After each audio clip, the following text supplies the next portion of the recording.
चलिए शुरू करते हैं आज का क्लास।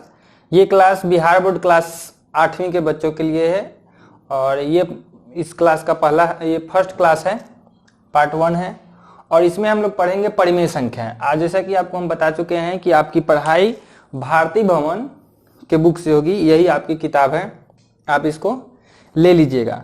और जो आज पढ़ाएंगे उस थ्योरी का डिस्क्रिप्शन में आपको लिंक मिल जाएगा, वो आप वहां से डाउनलोड कर लीजिएगा। चलिए शुरू करते हैं। सबसे पहले परिमेय संख्याएं हैं क्या, यहाँ तक पहुंचने से पहले हमको कुछ चीजें रिवीजन करनी होंगी। हमको परिमेय संख्याएं इतना पढ़ने के बाद में यहाँ आएगा परिमेय संख्याएं, यहाँ आएगी परिमेय संख्या।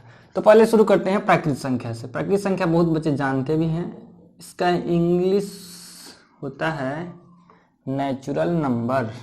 क्या होता है? Natural number. नेचुरल नंबर इसका इंग्लिश होता है और इसका परिभाषा डिफिनीशन कहा जाए तो बहुत सिंपल होता है कि गिनती की संख्या को प्राकृत संख्या कहते हैं, या जिस संख्या से हम लोग गिनती का काम लेते हैं वह क्या है? प्राकृत संख्या है। कहने का मतलब कि गिनती के लिए हम लोग क्या यूज करते हैं? 1 2 3 4 5, जैसे जैसे बहुत दूर तक जाएगा। ये क्या होगा? बहुत दूर तक जाएगा। तो इसी 1 2 3 4 5 को हम लोग प्राकृत संख्या कहते हैं। अब आप यहाँ पर देखिए कि सबसे छोटी प्राकृत संख्या क्या हुई? 1। सबसे छोटी प्राकृत संख्या हुई 1। और सबसे बड़ी प्राकृत संख्या आप बता सकते हैं क्या? सबसे बड़ी प्राकृत संख्या निर्धारित नहीं की जा सकती है। क्यों? क्योंकि अगर कोई कहे कि मान लीजिए कोई कहे कि 99 मतलब कि 99 सबसे बड़ी संख्या है, तो कोई अगर चालाक हुआ तो कहेगा 99 से बड़ा तो 100 है, तो फिर 100 से भी 101 है, 101 से बड़ा 102 है। ऐसे करते करते आप जिंदगी बीत जाएगा, लेकिन आप उसका निर्धारण नहीं कर सकते हैं कि सबसे बड़ी प्राकृत संख्या क्या है। तो समझिए कि सबसे छोटी प्राकृत संख्या, सबसे छोटी प्राकृत संख्या अगर पूछे तो क्या लिखेंगे हम लोग? 1 लिखेंगे। सबसे छोटी प्राकृत संख्या पूछे तो वेरी गुड, बोलिए साथ में। और सबसे बड़ी प्राकृत संख्या पूछे, सबसे बड़ी प्राकृत संख्या अगर पूछे तो क्या करेंगे? आप बता सकते हैं क्या कि सबसे बड़ी प्राकृत संख्या क्या है? नहीं बता सकते। अभी आपको बताएं क्यों नहीं। तो ये लिख सकते हैं निर्धारित नहीं किया जा सकता, निर्धारित नहीं किया जा सकता। इसी को पीडीएफ में आपको CND लिखा हुआ है, मतलब can not define, can not define. तो आपको प्राकृत संख्या समझ में आई। एक बात और इसमें कि प्राकृत संख्या को हम लोग कैपिटल N से सूचित करेंगे। अब कभी भी अगर कैपिटल N कहीं लिखा हुआ है तो उसका मतलब क्या है? वो प्राकृत संख्या है। चलिए प्राकृत संख्या का काम खत्म हुआ। अब देखते हैं पूर्ण संख्या के बारे में। अब क्या देखते हैं? पूर्ण संख्या। पूर्ण संख्या को हम लोग इंग्लिश में बोलते हैं होल नंबर। क्या बोलते हैं? Whole number. साथ साथ बोलते जाइएगा, होल नंबर बोलते हैं। प्राकृत संख्या को कैपिटल N से दिखाते हैं तो पूर्ण संख्या को कैपिटल W से। किससे? कैपिटल W से। बहुत बढ़िया। तो इसको हम लोग डिनोट करेंगे कैपिटल W से। अब बात करते हैं कि पूर्ण संख्या किसे कहते हैं। आप देखिए जब आप प्राकृत संख्या लिखे हैं तो इसमें क्या था? 1 था, 2 था, 3 था, 4 था, लेकिन उसमें 0 नहीं था। प्राकृत संख्या में 0 नहीं था। 1 था, 2 था, 3 था, 4 था, डैश डैश डैश, लेकिन इसमें 0 है क्या? नहीं है। अगर मान लीजिए कि ये तो ऐसे हो जाएगा 5 6 7, ये सब आगे बढ़ते चला जाएगा, लेकिन इसमें 0 नहीं है। तो जब प्राकृत संख्या में हम लोग 0 को शामिल कर लेते हैं, प्राकृत संख्या में 0 को शामिल कर लेते हैं तो वह संख्या पूर्ण संख्या हो जाती है। मतलब कि प्राकृत संख्या में 0 के सम्मिलित रूप को पूर्ण संख्या कहते हैं। साथ साथ बोलिए, प्राकृत संख्या में 0 के सम्मिलित रूप को पूर्ण संख्या कहते हैं। ठीक है, बहुत बढ़िया। अब आप बताइए कि ये है पूर्ण संख्या और ये है प्राकृत संख्या। इसमें बड़ा कौन होगा। बड़ा कहने का मतलब कि किसमें ज्यादा सदस्य होगा, किसमें ज्यादा सदस्य होगा। तो आप देख रहे हैं कि यहां से टोटल सब कुछ जो प्राकृत संख्या मिलता है वही पूर्ण संख्या मिलता है, जो प्राकृत संख्या मिलता है वो पूर्ण संख्या मिलता है। लेकिन पूर्ण संख्या में एक चीज ज्यादा है, क्या, 0 ज्यादा है। मतलब ये हुआ कि जो पूर्ण संख्या है वो प्राकृत संख्या से क्या है, बड़ी है। पूर्ण संख्या क्या है, प्राकृत संख्या से बड़ी है। इतना बात समझ में आया, बहुत अच्छा। अब आपको बताते हैं पूर्णांक के बारे में। अभी तक आप देखें कि 1 2 3 4 प्राकृत संख्या है, 0 1 2 3 4 डैश डैश डैश डैश पूर्ण संख्या है। लेकिन कभी कभी हम लोग देखते हैं कि हमारे पास में माइनस वाला नंबर भी आता है, -4 -3 -2 -500, ये सभी नंबर तो आता है। वो नंबर कहीं आपको दिखा क्या, नहीं ना दिखा। अभी तक आपको जो भी नंबर दिख रहा था प्लस में। तो हुआ था यूं कि जैसे जैसे हम लोगों का गणित विकसित होते गया वैसे वैसे नया नया नंबर खोज होते चला गया। पहले प्राकृत संख्या आया, उसमें 0 नहीं था, जब 0 लगा दिया गया तो पूर्ण संख्या हो गया। और उसके बाद में देखा है कि बहुत सारा चीज माइनस में भी आता है, तो उस माइनस को भी इंक्लूड जब किया गया तो वो पूर्णांक बन गया। मतलब ये कि प्राकृत संख्या और पूर्ण संख्या के जब निगेटिव ऋणात्मक चिन्ह के साथ में दर्शाते हैं तो वो क्या बन जाता है, पूर्णांक बन जाता है। जैसे कि ये बहुत दूर से आ रहा था, -5 -4 -3 -2 -1 0 1 2 3 4 डैश डैश डैश। अब आप देखिए यहां से शुरू करेंगे तो प्राकृत संख्या, यहां से शुरू करेंगे 0 से तो पूर्ण संख्या, और ये पूरे का पूरा क्या हो गया, पूर्णांक। पूर्णांक का इंग्लिश होता है इंटीजर। इंटीजर। अगर आपसे पूछेंगे कि इंटीजर को कैसे दिखाएंगे, कैसे डिनोट करेंगे, तो आप फट से बोलिएगा आई नहीं होगा, इसका होगा जेड।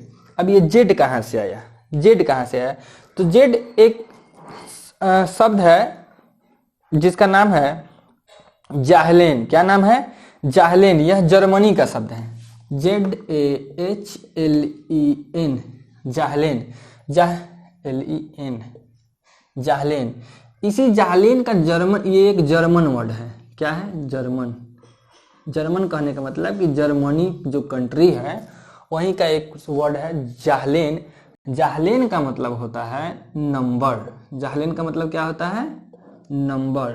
और यही जेड जाहलेन इसको डिनोट करता है, किसको, पूर्णांक को डिनोट करता है। अब आपको समझ में आया होगा कि पूर्णांक क्या है।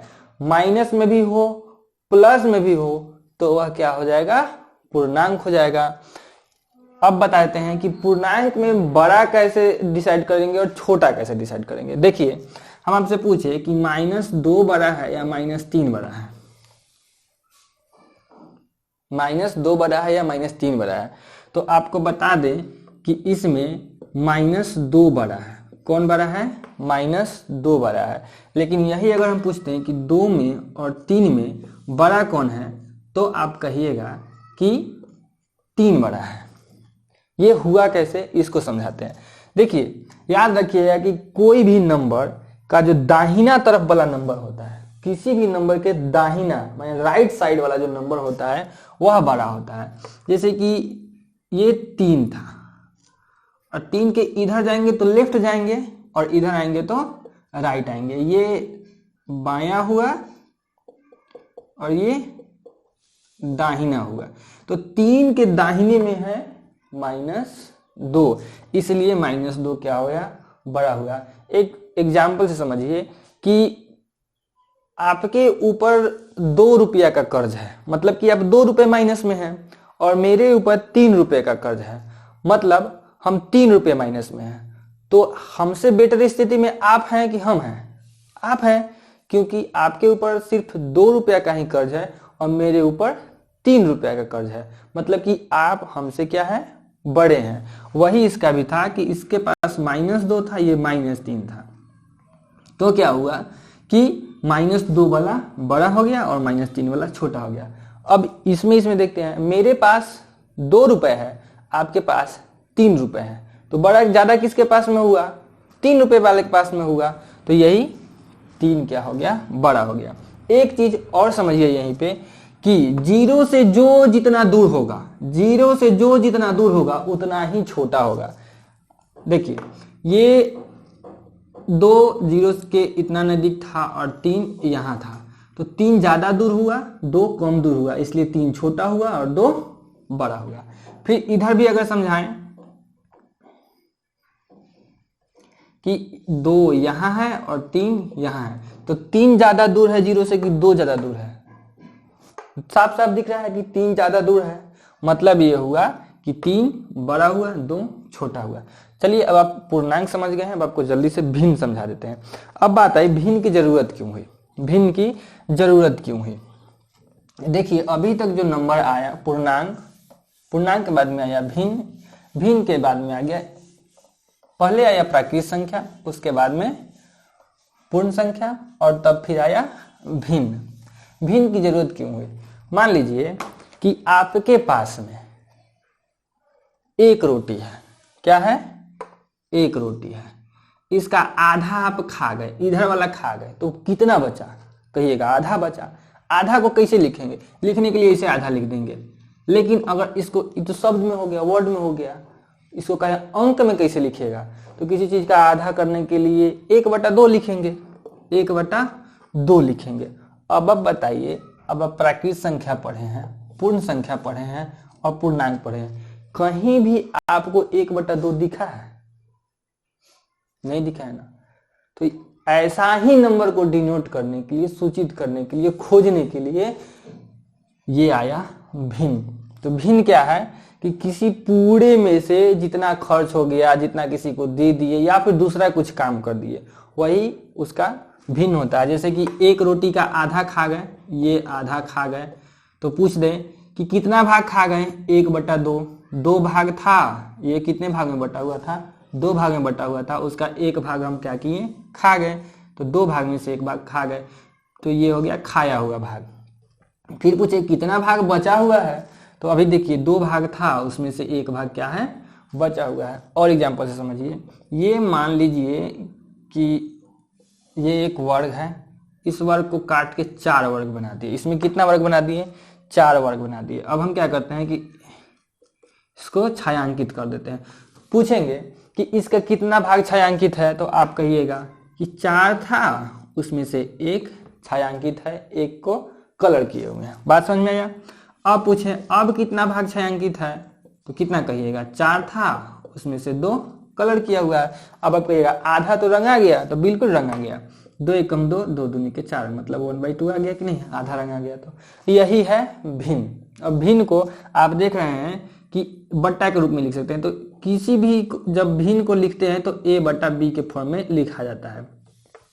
ये इसको बट्टा पढ़ते हैं, इंग्लिश में बाई भी पढ़ते हैं, a/b बोल सकते हैं, चाहे a/b बोल सकते हैं। a को अंश कहा जाता है, a को अंश, ऊपर वाला को अंश और नीचे वाला को हर, ऊपर वाला को अंश, ऊपर वाला को अंश, नीचे वाला को हर, नीचे वाला को हर। अच्छा, अंश का अंग्रेजी होता है न्यूमरेटर। क्या होता है? Numerator, NUMERATOR। और हर का इंग्लिश होता है डिनोमिनेटर। इतना बात समझ में आया? तो ये हो गया भिन्न। अब आपको जल्दी से 2-4 मिनट और लेंगे और इस सब का संख्या रेखा पर आपको निरूपण बताते हैं। संख्या रेखा पर निरूपण मतलब कि नंबर लाइन पर इसका हम लोग कैसे इसको डिनोट कर सकते हैं। आज आपको हम बताएंगे संख्या रेखा पर निरूपण इस 3 का, प्राकृत संख्या, पूर्ण संख्या और पूर्णांक का, और भिन्न और परिमेय संख्या का एक बार में बता देंगे। ये एक पार्ट होगा, एक पार्ट और आएगा, उसको जब आप देख लीजिएगा तो आपका एक्सरसाइज 1 का A बन जाएगा। ठीक है, हम भी डिस्कशन उसको करा देंगे, आप चिंता नहीं करिए। देखिए नंबर लाइन क्या है? नंबर लाइन, नंबर लाइन आपको इतना पता हो, लाइन का मतलब होता है रेखा और नंबर का मतलब होता है संख्या। तो संख्या रेखा पर निरूपण, संख्या रेखा होता क्या है कि ये एक रेखा है, ये एक रेखा है। इसमें क्या कर दिए कि यहाँ पर 0 को डिनोट कर दिए। 0 के इधर का जितना भी नंबर होता है वो माइनस में होता है, 0 के नंबर इधर का जितना भी नंबर होता है वो क्या होता है? प्लस में होता है। तो इक्वल इक्वल डिस्टेंस पर, बराबर बराबर दूरी पर आप पटरी से नाप के, स्केल से नाप के यहाँ पर ऐसे बना सकते हैं।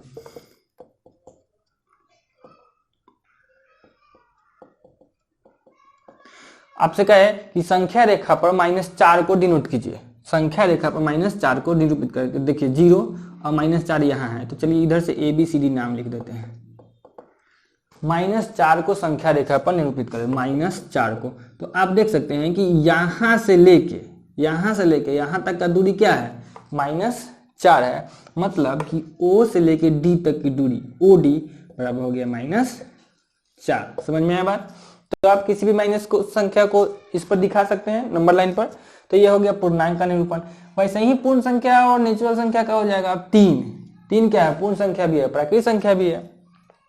तो अगर इधर P Q R S T U भी कुछ लिख दीजिए। अब देखिए, अब मान लीजिए कि आपको कहे कि 3 को संख्या रेखा पर दिखाइए, तो आप ऐसे ही लाइन खींचिएगा, 0 के बाद में 1 2 3 4 5 6 लिखिएगा, कुछ नाम लिख दीजिएगा, O A B C D जो लिखना होगा सो। और यहाँ से देखिए O से लेके R तक, क्योंकि हम यहाँ R लिखे हुए हैं, तो O से लेके R तक की दूरी क्या है, 3 है, तो OR बराबर 3। तो आप समझ में आया, आपको समझ में आया होगा। आज हम आपको प्राकृतिक संख्या, पूर्ण संख्या, पूर्णांक और भिन्न आपको समझ में आया होगा। आपका PDF का लिंक नीचे डिस्क्रिप्शन में मिल जाएगा, आप उसको खोलिएगा और उसको फेयर की कॉपी में लिख लीजिएगा। और एक बात और, यह वीडियो सिर्फ अपने तक ही सीमित नहीं रखना है, आप उन बच्चों को बताइए इसके बारे में जिनके पास में सुविधा नहीं है, जिनका पढ़ाई बाधित हो रहा है। और सारे बच्चों को बताइए कि उनकी क्लास रेगुलर चलेगी, उनका पढ़ाई पूरा किया जाएगा। और सारे बच्चों को आप ये बात बताइए। चलिए बाय।